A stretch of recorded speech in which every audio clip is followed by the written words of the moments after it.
Hi there, I'm Amanda Castor with Material Girl Quilts. Today I want to show you how to make the double square quilt, this beautiful quilt behind me. Now this is a pretty easy quilt to make. The blocks are made using only half square triangles, but as you can see they're much larger half square triangles. So the blocks themselves finish at 14 inches, and this pattern is written so that you can use fat quarters, but of course if you don't want to use fat quarters, I have instructions in the pattern for what you need for each individual block if you prefer to just use fabric from your stash.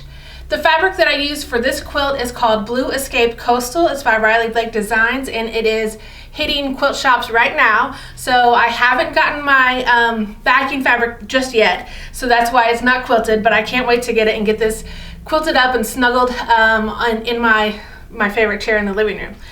But anyway, so as a reminder, if you are a member of Material Girl Society, you will have access to the PDF pattern for this quilt, as well as all of the past patterns, and each new one is released each month. If you are not a member of Material Girl Society, you can head to my website, materialgirlquilts.com, and at the top navigation menu, click on membership to learn more. So let's get started.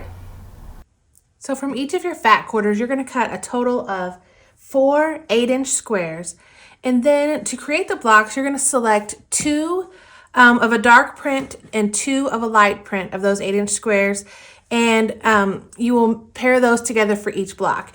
So then you will select one of the dark and one of the light and lay them right sides together as shown, and sew 1/4 inch on either side of the diagonal line here, like I've done. And here's these that I've already completed, and once those are sewn you will cut it apart directly on the diagonal line, and then you will press towards the dark fabric, and you'll repeat this process for all of your 8-inch squares to create all of your half square triangles. Now again, for each block there will be a total of 4 half square triangles, and you're going to lay them out as shown so that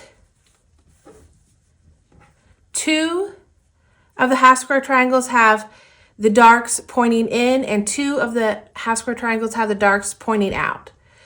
So we're going to sew each of these pairs together, and then we'll sew those together to complete the block. Now a tip: when you are sewing these together, if you press towards the dark, that will help make these points nest nicely and line up, and that's how you can begin your sewing.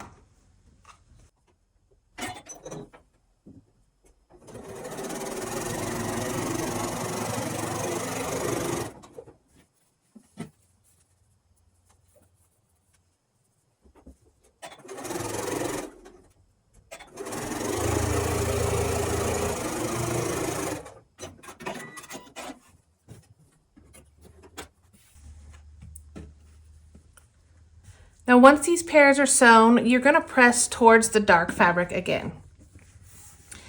And when you do that, then your again your seams will nest nicely there, so that you'll have a nice flat point in the center, and they can also nest here in the corners.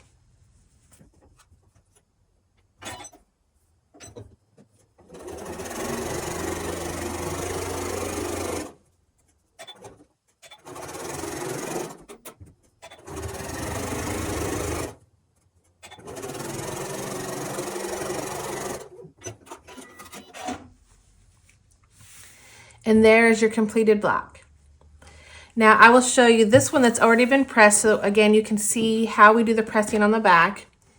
If you always press towards the dark fabric, then your corners or your points will nest nicely, as well as this center seam.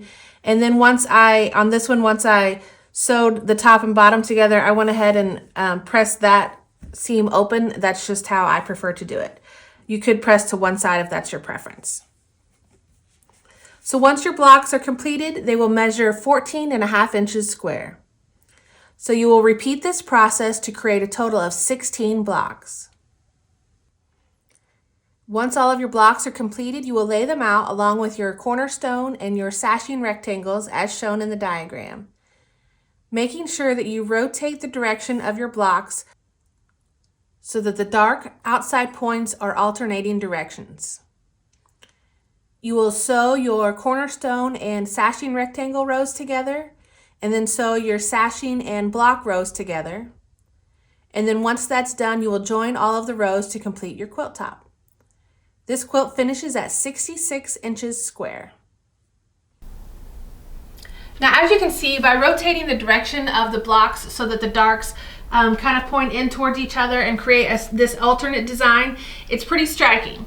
It's a great quilt, and I think you'll enjoy making it, and I hope you enjoyed this video. And if you did, please make sure you click the like button and subscribe so that you don't miss any tutorials going forward. Thank you so much for watching, and see you next time.